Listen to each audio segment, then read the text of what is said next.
اللهم صل على سيدنا محمد وعلى آل سيدنا محمد. أعوذ بالله من الشيطان الرجيم. بسم الله الرحمن الرحيم. الحمد لله رب العالمين، والصلاة والسلام على سيد المرسلين وعلى آله وصحبه أجمعين. رب اشرح لي صدري ويسر لي أمري واحلل عقدة من لساني يفقه قولي. سبحانك لا علم لنا إلا ما علمتنا إنك أنت العليم الحكيم. ولا حول ولا قوة إلا بالله العلي العظيم. Kitab Pati Paridah, muka surat 65, baris yang ke-8 daripada bawah. Surat 65, baris yang ke-8 daripada bawah.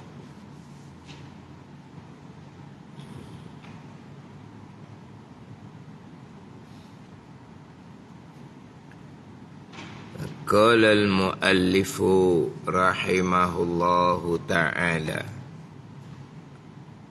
wa nafa'ana bi'ulumihi amin. Orang mati belum taubah. Itu tajuk dia. Orang mati belum taubah. Maknanya mati belum sempat bertaubah. Ini mati ni. Adapun pada masa kita hidup sekarang, wajib bertaubah, termasuk daripada dosa kecil sekalipun. Wajib bertaubah dengan Allah Subhanahu Wa Taala sekalipun daripada dosa yang kecil. Ini sekarang ni. Kita mukallaf, ditaklifkan syarak, baligh serta berakal. Kita sekarang wajib bertaubat dengan bersegera sekalipun dosa yang dilakukan dosa yang kecil. Cuma kalau dosa besar, ijma' ulama' wajib bertaubat. Kalau dosa kecil, jumhur kebanyakan ulama' wajib bertaubah. Dosa besar, yang mana dosa terbahagi kepada dua, dosa besar dan juga dosa kecil. Ini pandangan jumhur, pandangan kebanyakan ulama'. Ijma' ulama' sekalian. Ijma' sekalian. Jumhur ni kebanyakan.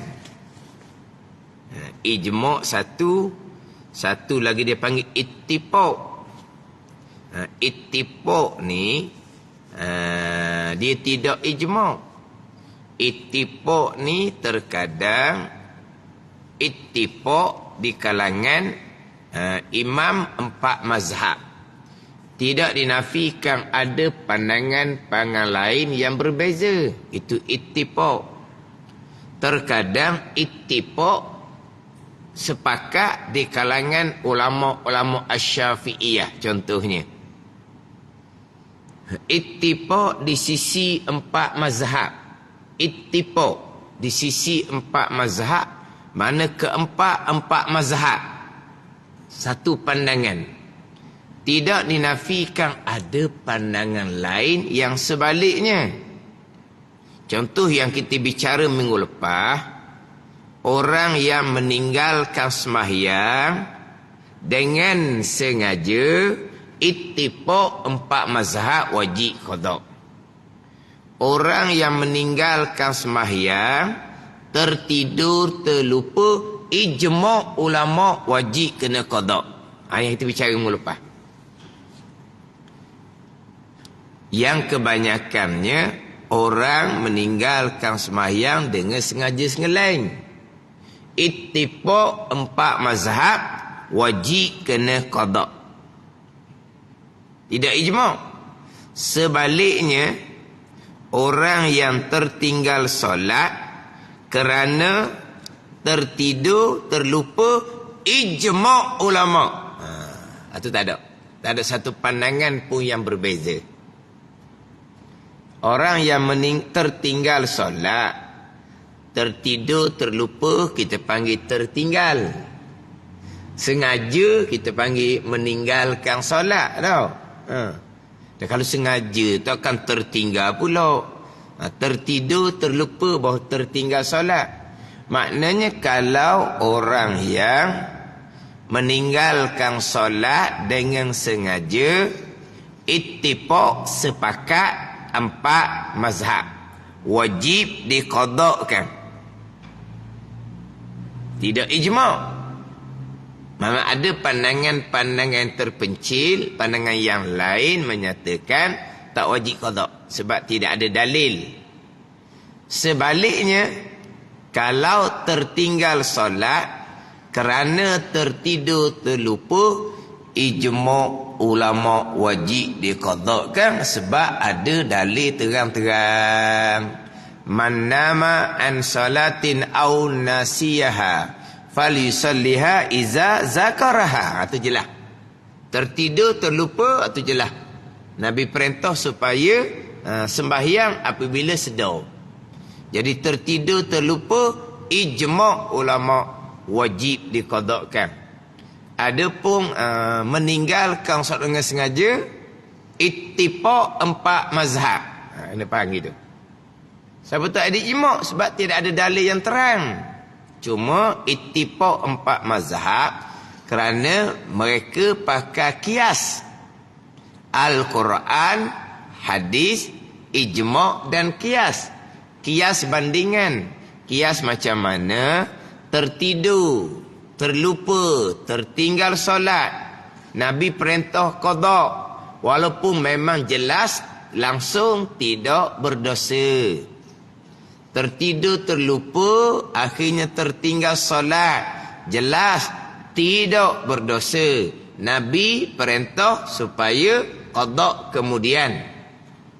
Meninggalkan solat dengan sengaja berdosa besar.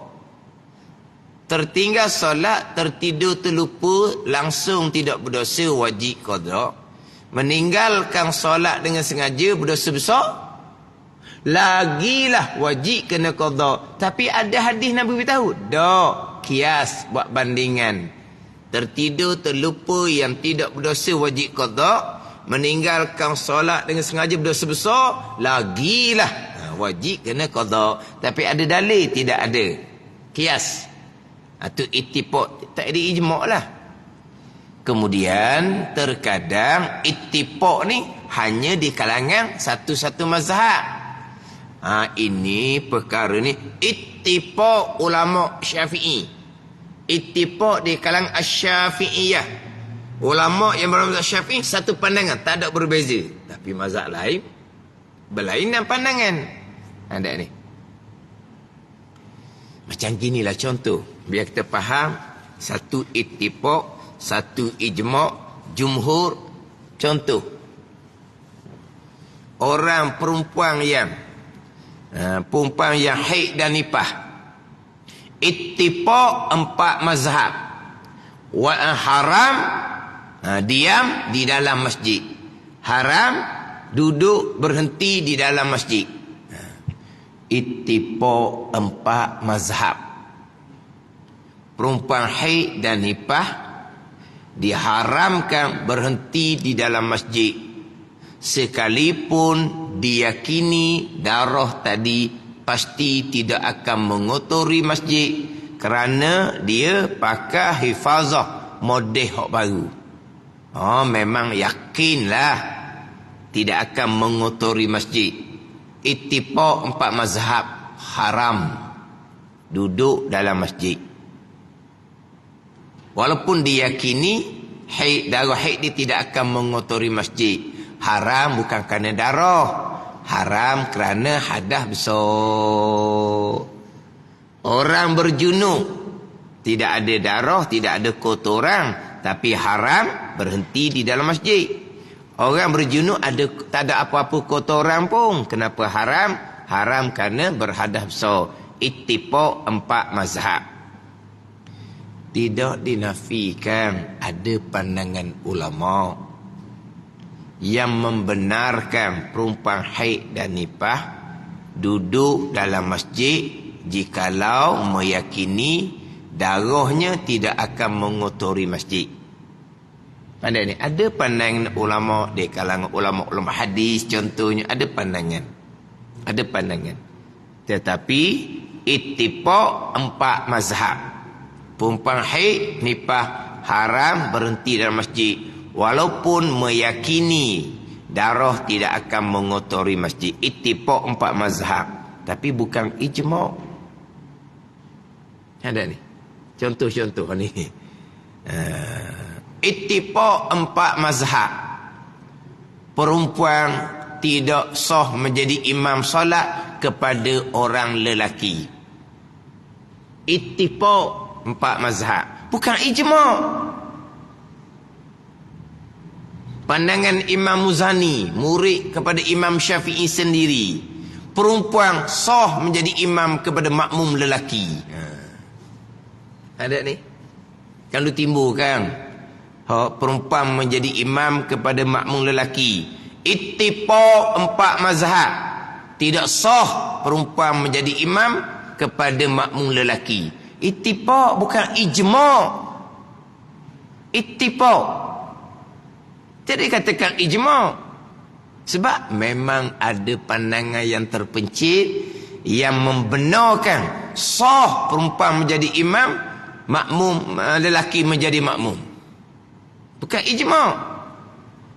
Ittifaq 4 mazhab. Ijma' ni sekalian lah. Ittifaq ni sepakat di kalangan 4 mazhab. Ittifaq di kalangan ulama-ulama dalam mazhab Syafi'i. Satu ijma', satu ittifaq. Satunya jumhur. Jumhur ni kebanyakan. Ada ni. Sama ada jumhur ulama dalam mazhab Syafi'i ataupun jumhur 4 mazhab atau jumhur kebanyakan. Mana jumhur contohnya? Jumhur mazhab bersentuh lelaki perempuan wuduk tak batal. Kenapa jumhur?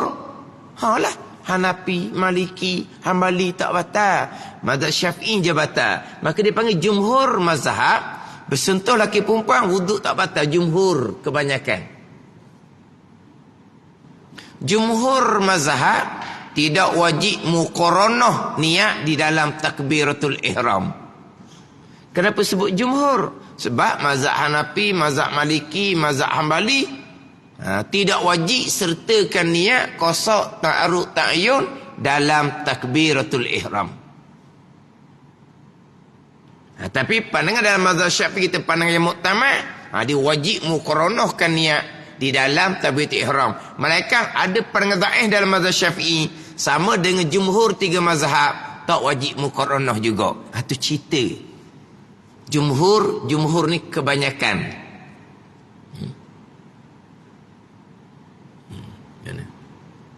Contohnya jumhur ulama puasa wajib, puasa fardu wajib diniatkan tiap-tiap hari. Kenapa sebut jumhur? Sebab mazhab Hanafi, mazhab Syafi'i, mazhab Hambali wajib berniat pada tiap-tiap hari. Mazhab Maliki tak apa, niat sekali untuk sebulan tak apa. Tapi jumhur wajib berniat tiap-tiap hari. Apa makna jumhur? Kebanyakan mazhab. Ini ijma' sekalian, jumhur kebanyakan. Ittifaq, ittifaq ni sepakat dak gitu dah. Jadi kita balik kepada bicara bab taubah. Dosa besar. Jumhur ulama membahagikan dosa kepada 2. Ada dosa besar, ada dosa kecil. Tidak dinafikan ada pandangan ulama. Di antara pandangan ulama tasawuf, pandangan Imamul Haramain contohnya, Tidak ada dosa kecil, dosa besar belaka. Oh, dia letak gitu. Tak ada dosa kecil. Tapi jumhur ulama jelas dalam Al-Quran dan hadis, ada dosa besar, ada dosa yang kecil. Kemudian jumhur kebanyakan ulama, dosa ada dua, dosa besar, dosa kecil. Dosa besar, ijma' ulama wajib bertaubah. Dosa kecil, jumhur ulama wajib bertaubah. Boleh faham? Dosa besar, ijma' ulama wajib bertaubah. Tidak akan diampuni dengan amal ibadah yang kita lakukan. Dosa besar, ijma' ulama wajib bertaubah, tidak akan diampuni dengan amal ibadah yang kita lakukan. Adapun dosa kecil, jumhur kebanyakan ulama menyatakan wajib bertaubah juga. Sebahagian ulama, dosa kecil tidak wajib bertaubah.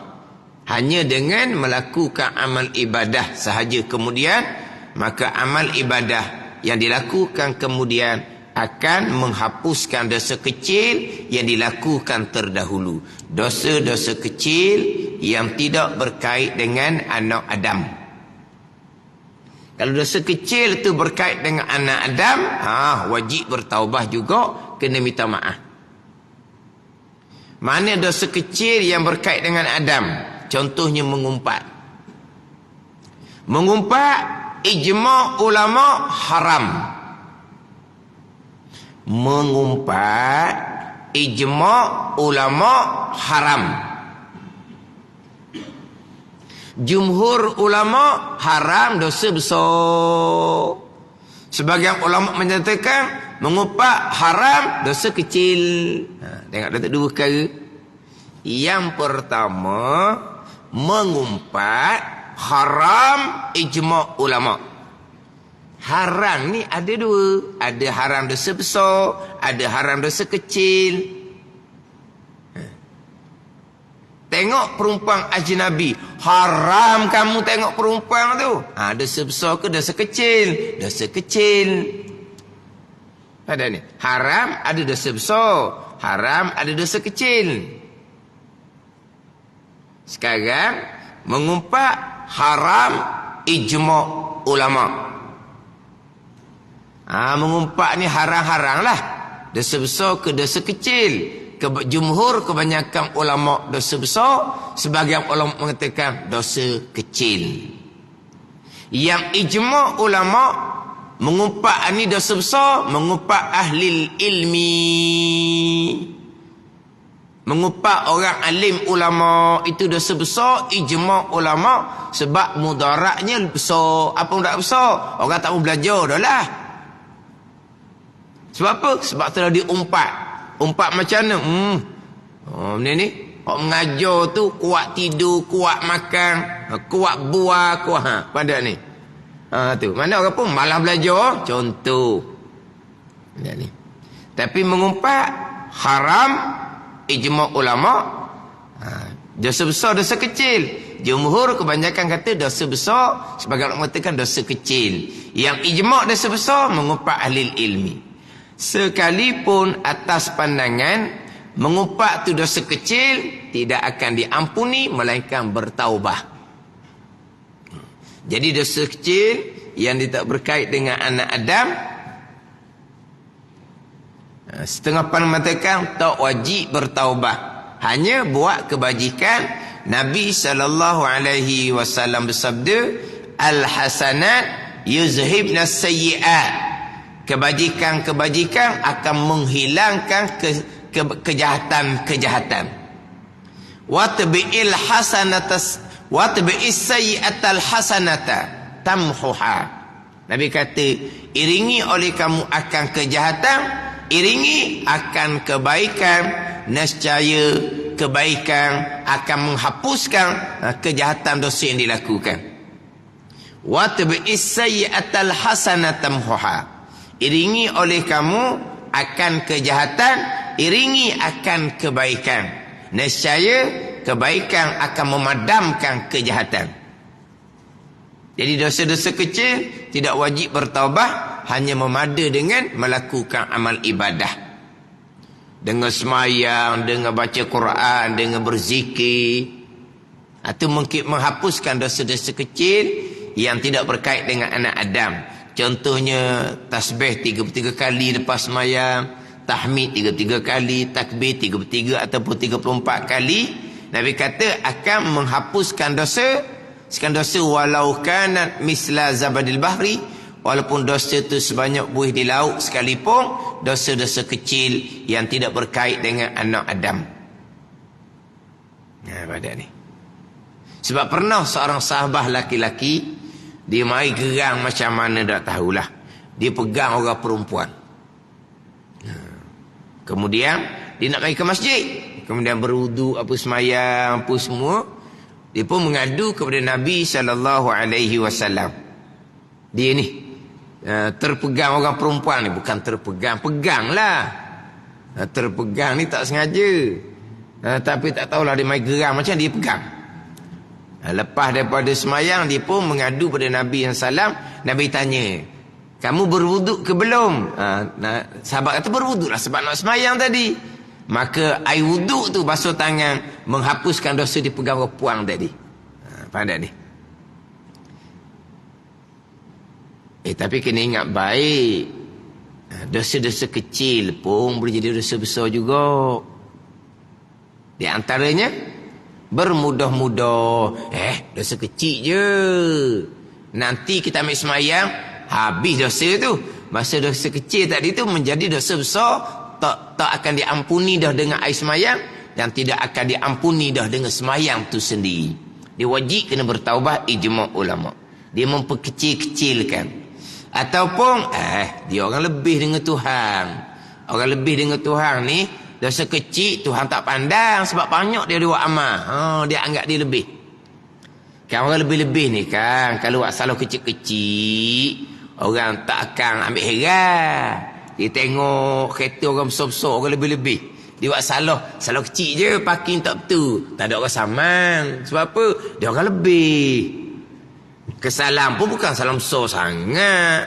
Parking sekejap bukan lama pun. Tepat tak betul. Tapi tengok, kereta orang lebih ni. Jalan jangan duduk sini. Samang? Tak samang. Tapi tak akan tinggal situ, suruh lari lah. Sebab apa? Dia orang lebih. Jadi dia anggap dia lebih di sisi Allah. Dosa kecil ni Tuhan tak pandang. Maka dosa kecil jadi besar lalu. Dia ada beberapa sebab tu. Macam sahabat tadi, dia memang terpegang. Jangan kita salah faham pula. Mari sejid, dia pegang orang perempuan. Nak pergi masjid pegang orang perempuan ni, mana ni? Tak apa, nanti sampai masjid saya ambil semayang. Habis dosa tu. Jangan gitu. Memperkecil-kecilkan dosa kecil, dosa tu akan jadi besar. Sahabat ni dia tak terkawal. Dia tak terkawal. Lepas tu dia rasa berdosa. Dia mengadu dengan Nabi SAW tu. Jangan ambil salah kontak apa. Salah. Kalau gitu kok boleh pegang orang puang. Piping tangan orang puang. Nampak lagi masjid, pipi tangan opang mana? Tak apa, nanti sampai masjid, saya ambil semayang, basuh muka, basuh tangan, dosa di tangan, keluar bersama dengan air semayang. Itu memperkecil-kecilkan dosa. Dosa akan jadi besar. Jadi dosa besar, wajib ijma' ulama' bertaubat. Dosa kecil, dalam kitab kita ni, wajib bertaubat sekalipun dosa kecil.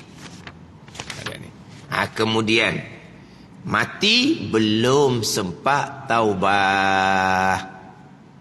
Mati belum sempat taubah. Mereka mati belum taubah daripada dosanya, maka tiada jazam dengan diazab akan dia, kerana harus Allah Ta'ala mengampuni dosanya. Melainkan dosa kufur, maka Allah Ta'ala tidak diampuni sekali-kali. Tidak diampuni mana tidak mengampuni. Kalau baca ayat kita ni, maka Allah Ta'ala tidak diampuni. Mana apa? Allah tidak diampuni. Allah berdosa tau. Maka Allah Ta'ala tidak diampuni sekali-kali. Kita kok. Maka Allah Ta'ala tidak mengampuni sekali-kali.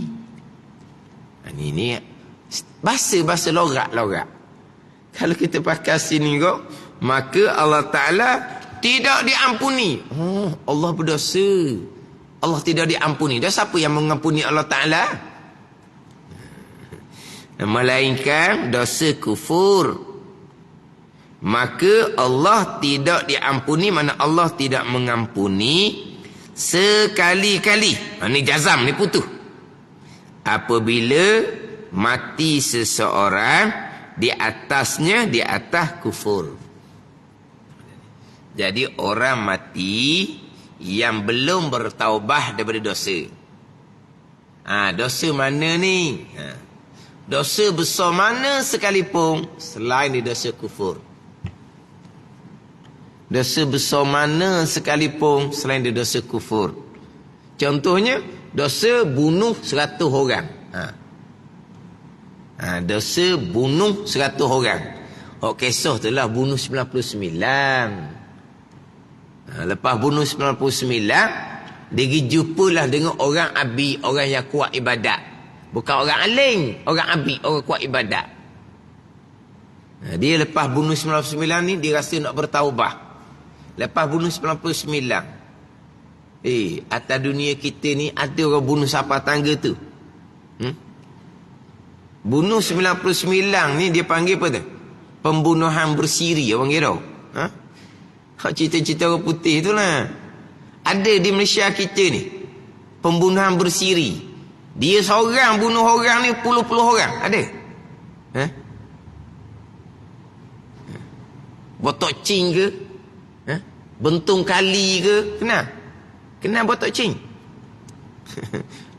Bentung kali tau.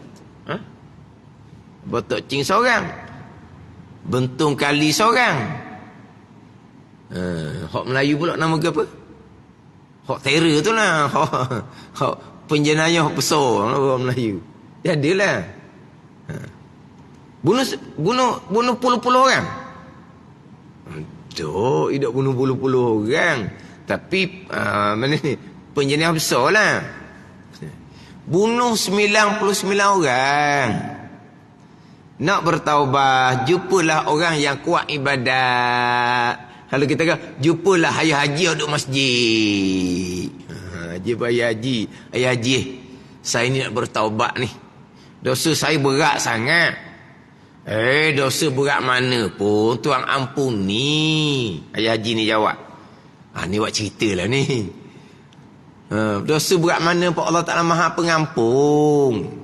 Tapi saya ni bunuh 99 orang. 99? Tak bangun dah mu Dia pun faham ayah haji tu pula. Cukup 100 orang.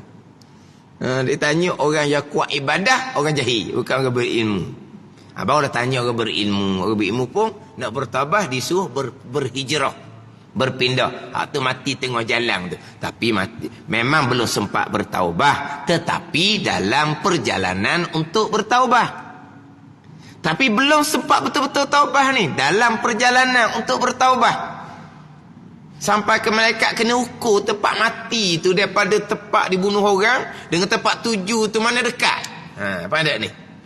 Jadi kalau kira seperti belum bertaubah. Ya, belum bertaubah. Tapi dalam perjalanan nak bertaubah.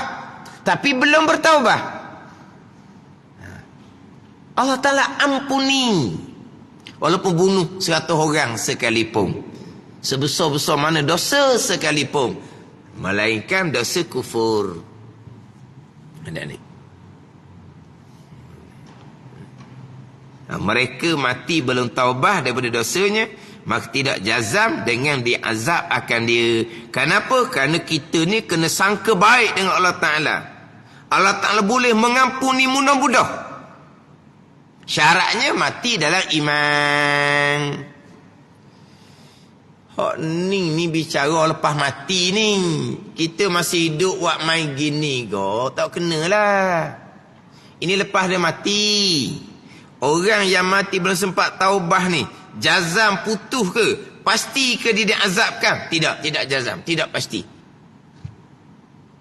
Allah kehendak mengampuni, Allah mengampuni. Ini cerita orang yang mati dah. Sama juga dengan orang yang hampir mati. Orang yang hampir mati ataupun orang yang terlantar, yang nak belajar pun tak boleh dah. Nak buat amal, nak qada semayang, nak qada puasa, nak qada zakat banyak tak bayar, nak minta maaf dengan orang yang kita banyak buat dosa. Allah tak ada jalan dah. Sebab apa? Dah dia terlantar dah. Ada ni. Orang yang seumpama tu pun ni kena ambil ni. Kenapa? Kena kuat mengharapkan akan rahmat dan keampunan Allah. Sebab saat ni, saat terlantar, saat dekat nak mati ni, kau nak pelebih takut pun tak ada guna dah. Nak pelebih takut di saat terlantar, di saat dekat nak mati, tak guna dah. Nak lebihkan takut tak lewat apa dah. Maka saat ni lebih kepada harap. Sebab pasti tidak kufur dengan Allah Subhanahu wa ta'ala, pasti tidak mensyirikkan Allah Subhanahu wa ta'ala. Dosa banyak sekalipun kena lebihkan harap rahmat dan keampunan Allah Subhanahu wa ta'ala. Sebab apa? Sebab harus Allah mengampuni dosa semudah-mudahnya, walaupun belum sempat bertaubat, walaupun tidak didoakan keampunan oleh keluarga, walaupun tidak didoakan keampunan oleh orang soleh sekalipun, Allah Ta'ala mudah-mudah mengampuni dosa hambanya. Kena harap gitu. Orang yang sakit berat dah, orang yang dekat nak mati, ni cerita orang mati ni. Cerita orang mati ni pula, hak orang mati tu dia dengan Allah Ta'ala lah. Ni kita hak hidup ni. Orang hak mati seumpama ni, sahih, pasti, jazam. Ni dalam kubur ni dia kena azab dah. Dah. Melainkan dia mati kufur. Hak mati kufur tu, maka Allah Ta'ala tidak mengampuni sekali-kali. Bila mati soal atas kufur, maka mati kafir ni kita boleh kata lalu. Ni go, jumpalah dia. Jumpa Rabu kami. Panggil apa? Bukan panggil jumpa Rabu kami. Kan puak kafir tu kan tak percaya kan? Barzah tak percaya. Kiamat tak percaya. Bangkit semula tak percaya. Mati dah kafir ni. Jumpa Rabu kami sahih, pasti, jazam, sahih. Dia kena seksa. Tu, kalau mati kafir. Ni. Boleh kata lalu dah, neraka kekal selama-lamanya. Adapun orang mati dalam maksiat sekalipun, dia mati meja judi. Dia mati kemalangan kerana mabuk. Dia mati ketika berzina, ataupun mati ketika merempik.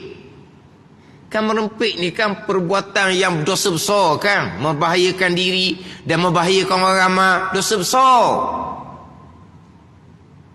Mati itu seolah-olah membunuh diri.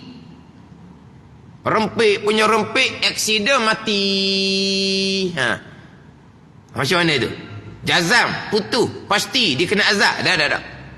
Harus Allah mengampuni, terserah kepada Allah Subhanahu wa ta'ala.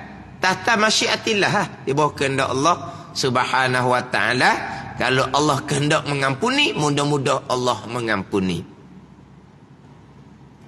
Tidak jazam, diseksa oleh Allah Subhanahu wa ta'ala. Hak diseksa dah pun, hak diseksa dah di alam barzah. Dulu kita bicara kitab Hidayatus Salikin, hak bicara bab akidah kita bicara dah ni. Nanti di hujung kitab Fatih Faridah ni akan bicara pula berkaitan dengan barzah apa semua. Nanti di penghujung ni akan bicara pula kitab Fatih Faridah. Hak kita bicara Hidayatus Salikin dahulu. Yang mati, yang diseksa di alam barzah ni pun ada keadaan yang mana seksaan tu akan dikurangkan oleh Allah dan akan diangkat sekaliannya oleh Allah Subhanahu wa taala. Hak kena seksa.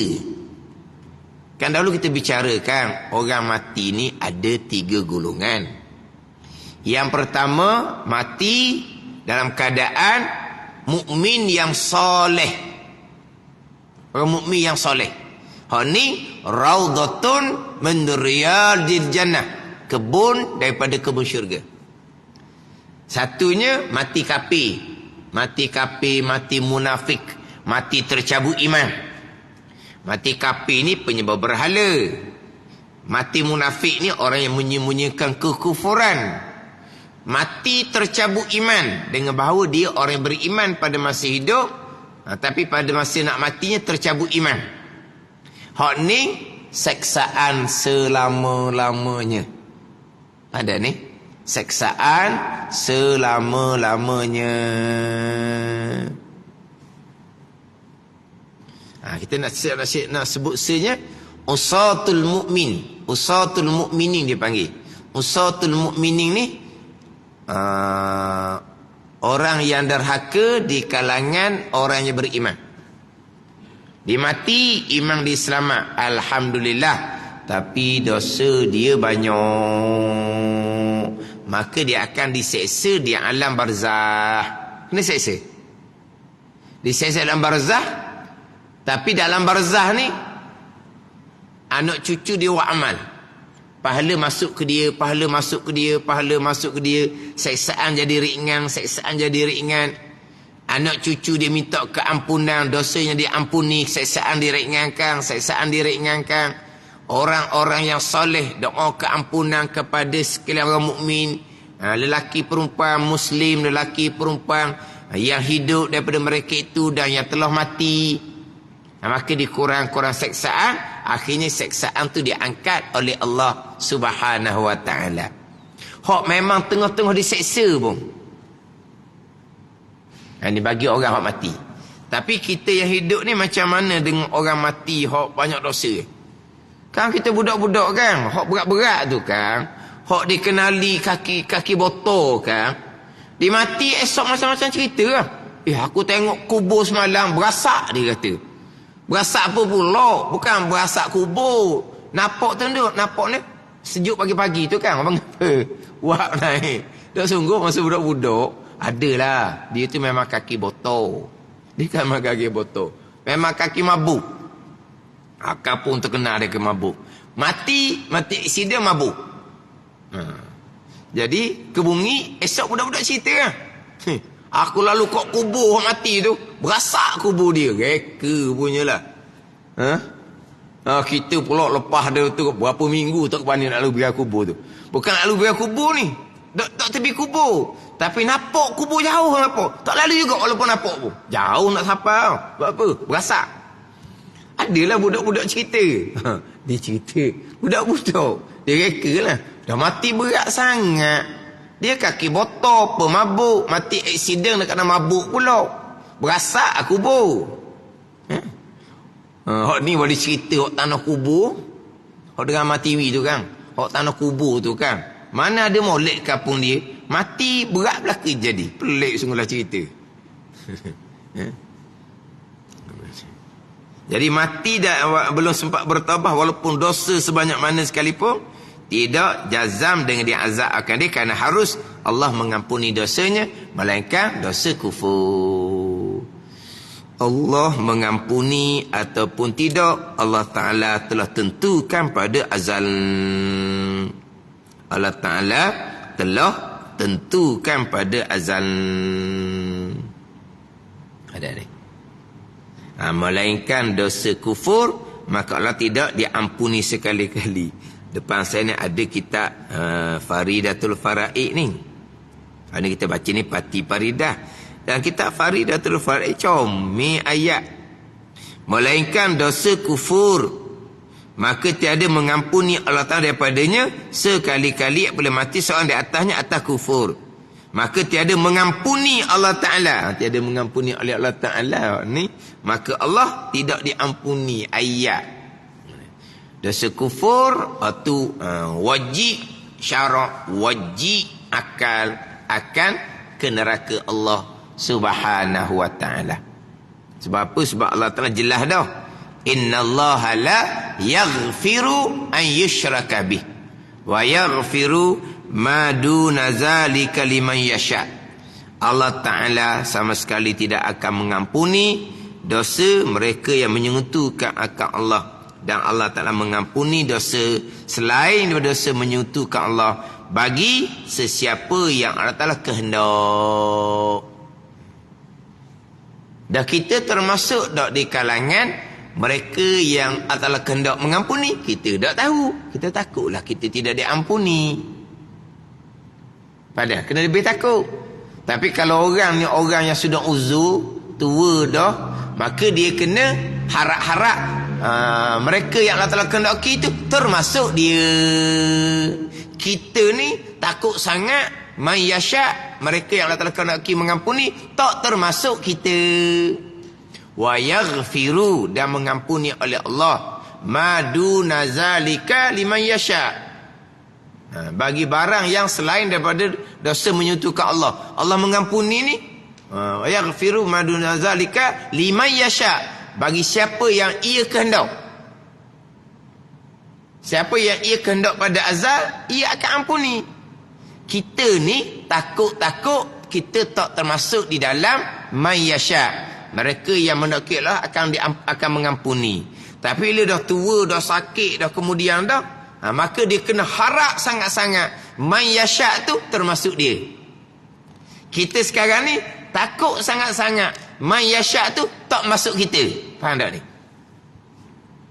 Wa yaghfiru ma duna zalika liman yasha, dan mengampuni oleh Allah Ta'ala akan dosa selain daripada dosa menyentuhkan Allah bagi mereka yang ia kehendak. Yang ia kehendak, bukan Allah mengampuni sekalian, yang ia kehendak. Jadi kita takut sangat-sangat man yasha tu bukan masuk kita. Tapi bagi orang dekat nak mati, orang uzur, orang sakit, man yasha tu diharap sangat-sangat termasuk dia. Dan orang yang mati belum sempat bertaubah ni, mudah-mudahan dia termasuk dalam man yasha. Itu kita pula doakan, mudah-mudahan dia termasuk di kalangan mereka yang menghendaki oleh Allah akan mengampuni gitu. Tapi dosa kufur Allah Ta'ala tidak akan mengampuni sekali-kali. Dosa mensyirikkan Allah Subhanahu wa Ta'ala. Innallaha la yaghfiru an yushraka bih, bahawa disekutukan akan Allah. Yang menyekutukan Allah tidak akan dia ampuni. Ni bab syirik tauhid ni kena kemah. Syirik zat tu ada 2-3 Tuhan, tu bukan orang Islam. Hak mensyirikkan Allah pada perbuatan. Ni keluar fahaman Mu'tazilah yang mensyirikkan Allah pada perbuatan, yang kafir ijma' ulama, dan juga yang khilaf pada kafir. Ni nak kena jaga. Hak mensyirikkan Allah pada perbuatan, yang mensyirikkan Allah pada perbuatan. Ada yang kafir ijma' ulama yang kita bicara dahulu, kam munfasil pada perbuatan, lawan kepada wahdaniyah pada perbuatan dahulu. Wahdaniyah pada perbuatan dahulu ada 2 makna. Berbilang pada perbuatan 2 makna kita bicara dahulu. Satunya kam munfasil pada perbuatan, hak kafir ijma' ulama. Satunya kam muttasil pada perbuatan, yang khilaf pada kafir. Ini hak kafir ijma' ulama itu wajib syarak, wajib akal, neraka Allah kekal selama-lamanya. Hak khilaf pada kafir, satu pandang kata kafir atau habis kita lah, satu pandang kata dosa besar. Hak dosa besar ni, dosa besar yang malaikat akan catat setiap saat. Hak dosa besar ni, pahala semayang tak ada, pahala puasa tak ada, pahala zakat haji tak ada. Sepenuhnya dosa akidah. Pahala langsung tak ada. Walaupun atas pandangan iman disah. Tapi macam mana di khatimah, di kesudahan. Sangat-sangat ditakuti, iman tercabut, mati kufur, wajib syarak, wajib akal, kekal neraka Allah Subhanahu wa ta'ala. Atas pandangan hak kan mutasi pada perbuatan ni, hak kata dosa besar yang tak hukum kafir. Dosa besar satu dah, sebesar-besar dosa malaikat catat setiap saat. Kemudian semayang tuan tak ada pahala walaupun sah, puasa tak ada pahala walaupun sah, zakat haji tak ada pahala walaupun sah, amal sunat dak cerita dah lah. Jadi sekira kosong pahala, yang ada dosa besar semata-mata. Macam mana nak hadapi khatimah pada ni?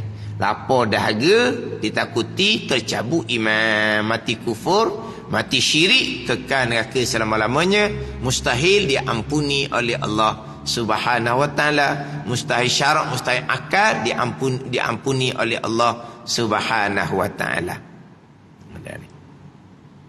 Hak dosa mensyirikkan Allah Subhanahu wa ta'ala. Sebab tu bab tauhid ni kena ulang. Sebab apa? Sebab banyak sangat fahaman sekarang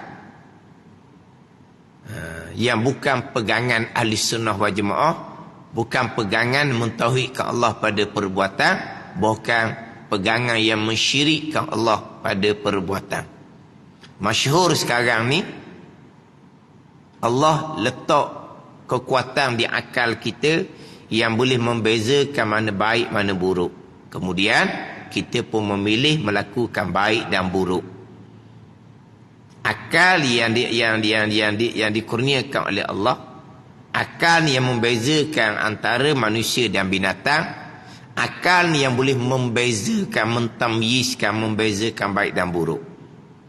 Kemudian memilih melakukan kebaikan dan keburukan akan dipertanggungjawabkan sepenuhnya di padang mahsyar, sebab memilih sendiri baik dan juga buruk. Ini mana Allah beri upaya betul benar. Allah beri upaya betul benar, akal yang membezakan sendiri-sendiri, bukan Allah yang buat. Hamba memilih baik buruk sendiri-sendiri, bukan Allah yang buat.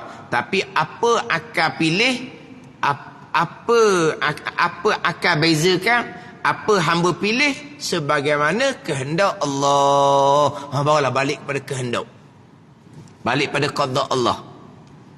Pada ni akal dia pun beza, ni baik, ni buruk, ni pahala, ni dosa, ni balas syurga, ni balas neraka. Jadi saat akal membezakan, bukan perbuatan Allah, tapi apa yang akal membezakan, Allah kehendak pada azal, iradah. Tapi bukan perbuatan Allah. Mana apa di sini? Mensyirikkan Allah pada perbuatan. Memilih baik buruk, memilih sendiri-sendiri.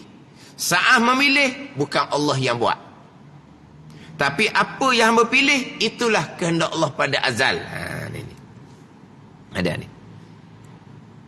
Tapi berlakunya membezakan oleh akal, memilih baik dan buruk, berlakunya memilih itu bukan perbuatan Allah, tetapi yang hamba pilih, itulah kehendak Allah pada azal. Ini masyhur sekarang. Mana apa ni? Akal yang buat sendiri, akal yang beza sendiri, akal yang beza sendiri, hamba yang pilih sendiri, bukan perbuatan Allah. Tapi apa yang akal bezakan, apa yang hamba pilih, itulah kehendak Allah pada azal. Mana bab qada okey, bab qadar, bab perbuatan Allah, dia mensyirikkan Allah pada perbuatan. Ini fatwa. Ada fatwa satu negeri yang seumpama ni. Yang dinyatakan inilah akidah ahli sunnah wal jamaah. Dia klaimkan inilah akidah ahli sunnah wal jamaah. Yang jelas mensyirikkan Allah pada perbuatan. Sebab Membeza ni perbuatan akal bukan perbuatan Allah, tapi perbuatan akal yang Tuhan letak kekuatan yang boleh membezakan. Tapi bukan Allah yang menjadikan, yang membezakan tu bukan perbuatan Allah. Tapi apa yang akal bezakan itulah kehendak Allah pada azal. Kena faham tak? Dia ada dua, satunya kehendak Allah, satunya perbuatan Allah. Kehendak Allah tu azali, tu tetap dah kehendak Allah azali. Ni yang sedang berlaku sekarang ni. Akal ni makhluk tak boleh bekah. Pandai ni. Keesaan pada perbuatan, semuanya perbuatan Allah. Tapi kita cakap akal lah. Tu cakap asbab. Akal cerdik sangat. Tak boleh nak nilai mana baik mana buruk. Cerdik sangat.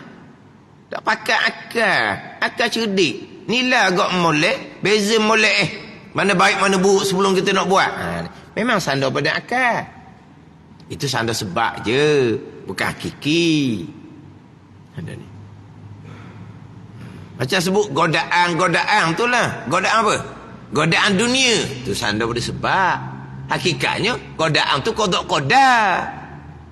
Tapi kita kata godaan dunia, godaan syaitan, godaan nafsu. Adakah syaitan boleh berkah pada menggodakan? Tak. Berlaku godaan jahat tu, itulah qada'. Bukan syaitan buat. Tapi sandar kepada sebab. Sebab dunia jadi tergoda, sebab syaitan jadi tergoda, sebab je. Tapi hakikinya hak Tuhan belaka. Mana kita sandar? Akal kita sandar. Sandar je. Sandar pada sebab. Zahir dia gitulah. Hamba yang memilih. Kamu pilih ni perbuatan ni. Kamu kena bertanggungjawab lah. Sebab kamu pilih ni. Kita sebut gitu juga. Tapi hanya majazi. Hak kata tadi fatwa tadi ni. Bukan majazi. Bukan majazi. Memang pilihan hamba sebenar-benar. Bukan majazi. Bukan letak. Sebenar-benar. Mana sa'ah memilih ni, hamba sendiri. Sa'ah akal membezakan, akal sendiri. Itu dipanggil mensyirikkan Allah pada perbuatan. Itu bukan ahli sunnah wal jamaah. Tapi diklaimkan inilah akidah ahli sunnah wal jamaah. Ini parahnya sekarang. Dan ini semua tidak diambil kesempatan. Sebab sekarang ni kan dibanyak pra kontra. Faham tak? Pra kontra dia ada ni dia ada apa ni? Perbalahan. Dia ada pra kontra lah. Dia apabila berlaku pra kontra, perbalahan, maka sebelah ni akan wairakan kesalahan. Bukan gitu. Orang balah. Macam tengok laki bini balah. Mana kalau laki bini balah? Cerai-berai laki bininya. Apa yang diceritakan? Tak ada satu pun kebaikan. Semuanya keburukan belaka. Berkahwin boleh anak 4-5 orang lah. Tapi antara dua tu buruk belaka dua-dua. Hak ni kata hak ni buruk, ni kata hak ni buruk. Tak ada baik. Boleh anak 5-6 orang pun. Tapi dah balah dia akan timbul hak buruk lah. Jadi biasanya orang pra kontra ni akan viral lah hak buruk. Hak ni jelas-jelas salah sekalipun, hak sebelah lagi tidak ambil langsung kesempatan. Sebab terkadang lebih kurang sama je. Pemahaman lebih kurang sama je. Ada ni. Itu mensyirikkan Allah pada perbuatan. Dah. Sa'ah membezakan akal bukan perbuatan Allah. Memilih baik dan buruk hamba sendiri bukan perbuatan Allah.